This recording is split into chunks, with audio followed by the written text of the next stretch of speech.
guys, you're Stan McQuay, Dave McHale here. We're at the Punta Cana Resort here. It's beautiful. We got in on Wednesday.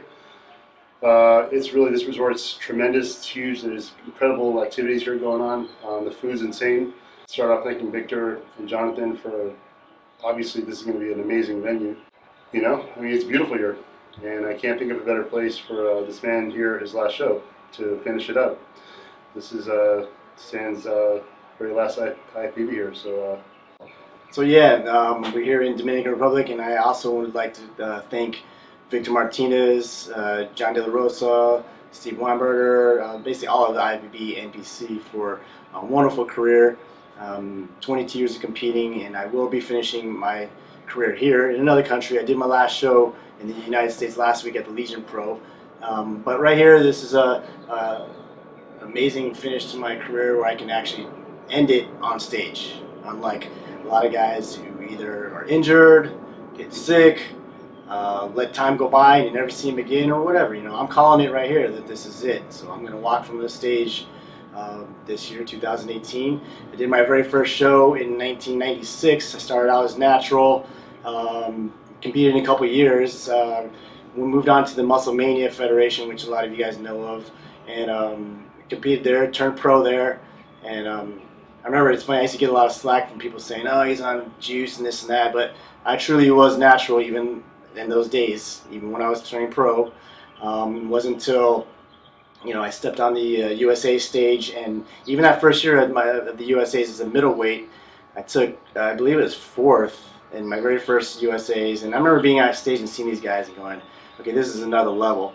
And that's why I decided I'm going to commit to the NPC, and I would like to get my IFBB Pro card, and from there, it was a long journey. I stayed in the NPC, competed on the national level from 2000 until 2006, so it was basically 6 years of national level competing.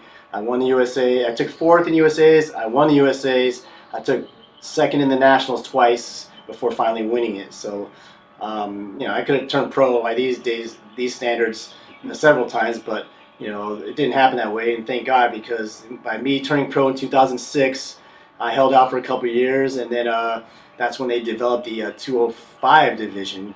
I believe it was a 205 division. I think, no, sorry, actually it was 205 first. I think Silvio Samuel competed in that, won that, and then they brought it down to 202. That's when I came in. I did my pro debut in 2009 at the Jacksonville Pro, won my very first pro show, continued on as a 202 competitor, won a couple shows there. Then the IFBB changed the criteria, moved it up to 212.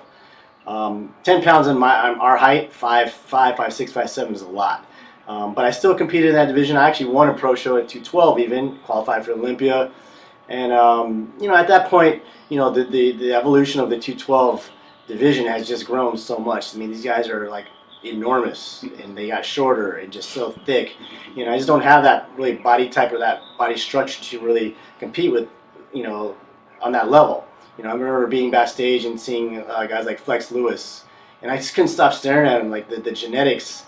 I mean, when it comes down to it, at the upper echelon of pro bodybuilding, you know, we all train hard, we all eat the exact same stuff, you know, we all take the same supplements and gear, but what it comes down to is the genetic potential. And you know, I see guys like Flex again, and he's just far superior in every aspect. And I'm like looking at that, and I'm never going to beat that. You know, I don't care how much harder I train, just not going to beat that.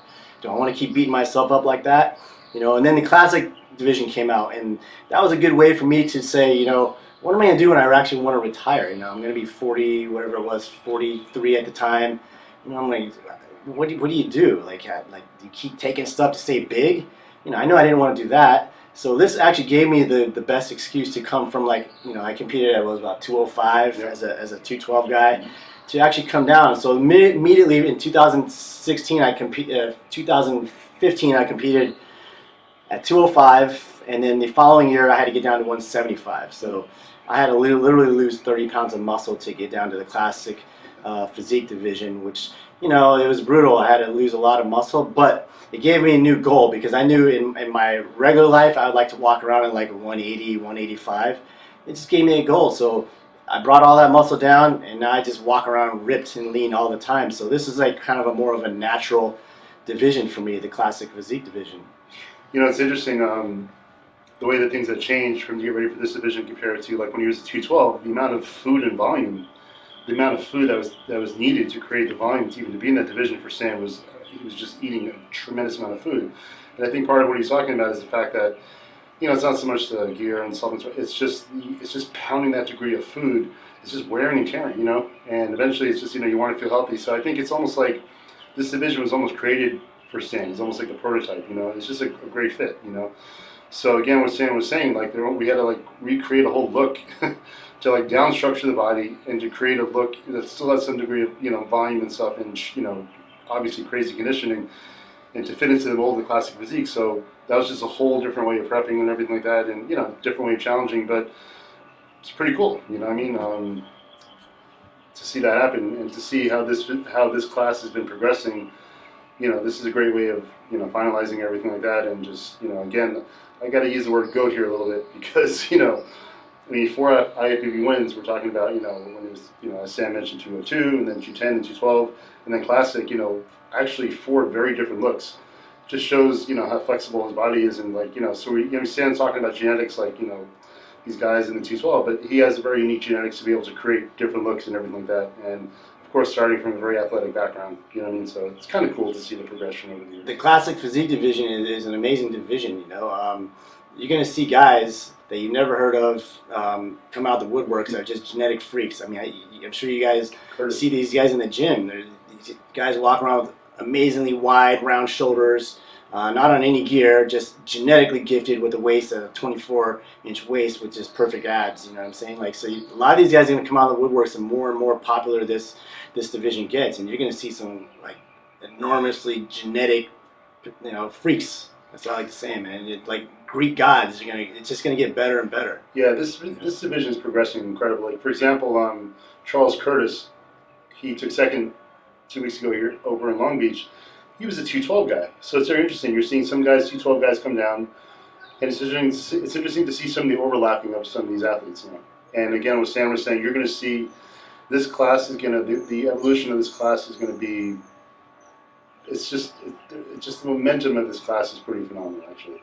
And I'm glad this is really, again, I think this class is basically really salvaging the IFBB and keeping it grounded, the interest in this class. Bodybuilding as a whole, I mean, it's been an amazing experience for me in every aspect. It's like if you can take your body from being whatever you're at and to get on stage at your all-time best, your leanest, and just go through the whole process, that's an analogy for life in itself. I mean, if you can do this and get ripped and get conditioned for a show, you can do anything in life because it takes so much discipline to get there. People can sit here and say, oh, you just take steroids, you do this and that to get there, but for those of you that know, it's not that. It's actually much harder than that, than to just use a cop-out like just to take drugs, But my point is, I've been able to make it through these competitions for 22 years straight. Pretty much all year round, I'm either training off season, like or getting ready for a show. But it's always staying on point and staying motivated, and that's always I've been able to translate to other aspects of my life. But bodybuilding as a whole has been so tremendous for me because I've been able to travel the world. I've literally been almost in every country in the world representing bodybuilding at one level or another, whether it was with Muscle Mania or whether it was with IFBB or just doing guest appearances. It's been an amazing experience. So, the biggest thing I take away from bodybuilding is the life experience. It's not just getting on stage and getting ripped and conditioned and getting notoriety, but like all the people I've met around the world, and all the cities, and even to be here, still even to this day, 22 years later, I'm still traveling. I'm in Dominican Republic. I've never even been here, and this is the big payoff for bodybuilding when you can go and travel the world and spread your experiences like this. And actually, it's getting back to like the dedication aspect of it. I don't know. A lot of people don't really understand what it takes to get ready for these contests prep-wise, you know what I mean? I mean, these have been very, very different types of approaches and everything like that. And, it's, what Sam is saying is if you could apply this kind of things to competition and apply it to life, I mean, there are a lot of life lessons because every prep is different and unique, Every prep has its ups and downs. Every prep is unique. Every prep is different, just like every circumstances in life is, so it's just kind of like how it overlaps into life and stuff like that. And, you know, I mean, the 212 preps are hard in different ways, pounding all the food. The classic physique preps are difficult, having to make a certain weight class, almost like getting back to how I was as an amateur, having to be under a certain weight, you know, so there's different challenges. So, I mean, definitely very character building. That's all I can say. Yeah, I like to say, like, one thing I like to take away from, you know, this 22-year career is that I like to say, and I tell my friends this, that I've mastered bodybuilding. You know, I haven't won the Olympia. I mean, that would be obviously the ultimate goal, but I've mastered bodybuilding at every level. You know, I've competed naturally, competed as a pro naturally. I try to, you know, compete in the 212, meaning I've done every type of diet there is, you name it. You know, and I've stepped on stage, and you can see over the years I've had different looks, and I can tell you exactly what diet I did for those looks. So it all translates into my daily business. You know, with Physique Inc., you know, we like to pass these skills along to all of our athletes because I've done it. I'm still doing it. So, you know, to say that I've mastered bodybuilding, I've mastered bodybuilding. I made it to the end, and I'm walking away. I'm still healthy. I could still compete another couple of years, but like I've pulled everything out of bodybuilding that I feel that I need, and now I'm just going to move on to the next chapter.